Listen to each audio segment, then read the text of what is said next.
बिस्मिल्लाहिर्रहमानिर्रहीम। आज हम आपके सामने एक आँखों से माजूर कारी साहब की तिलावत कलाम मुजीद की वीडियो लेकर आए हैं। अफ्रीका से तल्लक रखने वाले इस कारी कुरान को अल्लाह रब्बुल इज़्ज़त ने बड़ी खूबसूरत आवाज़ और अंदाज़ अता कर रखा है। आप भी इनकी तिलावत कलाम मुजीद सुनकर माशा अल्लाह और सुबहान अल्लाह कहते रह जाएंगे। ज़रा देखिए ये मुख्तसर सी वीडियो। बिस्मिल्लाहिर्रहमानिर्रहीम। वइंदहु मफातिहुल गैबि ला यअलमुहा इल्ला हु वयअलम मा फिल बर्रि वल बहरि वमा तस्कुतु मिन वरक़तिन इल्ला यअलमुहा वला हब्बतिन फी ज़ुलुमातिल अर्दि वला रत्बिन वला याबिसिन इल्ला फी किताबिन मुबीन।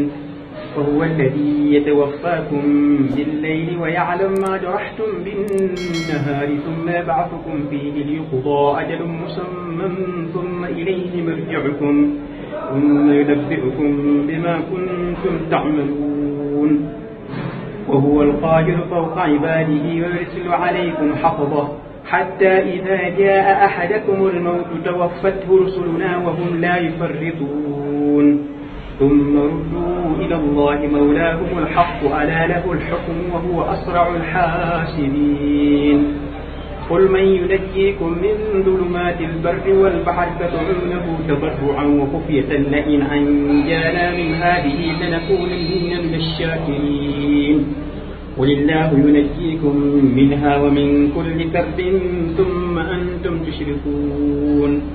قل هو القادر على أن يبعث عليكم عذابا من فوقكم أو من تحت أرجلكم أو يلبسكم شيعا ويذيق بعضكم بأس بعض. انظر كيف نصرف الآيات لعلهم يفقهون. وكذب به قومك وهو الحق قل لست عليكم بوكيل.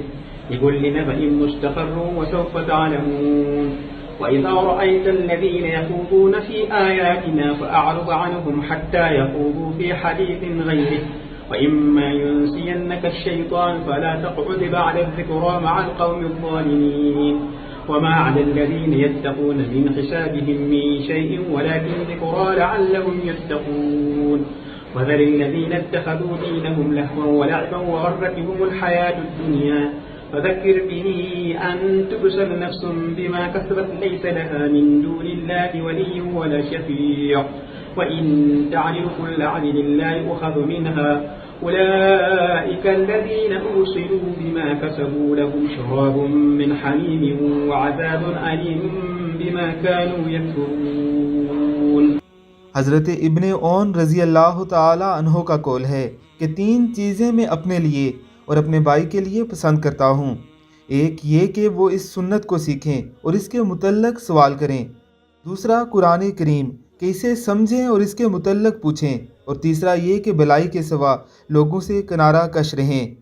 कुरान मुक़द्दस को सीखना भी इबादत है, इसे सुनना भी इबादत है और इसे पढ़ना भी इबादत है। और उलमाए किराम फरमाते हैं कि अगर ये तीनों काम ही नहीं आते तो कुरान मुक़द्दस को सिर्फ़ देखना भी इबादत है। अल्लाह रब्बुल इज़्ज़त की ज़ात हमें रोज़ाना इसकी तिलावत करने की तौफ़ीक़ अता फ़रमाए। आमीन सुम आमीन।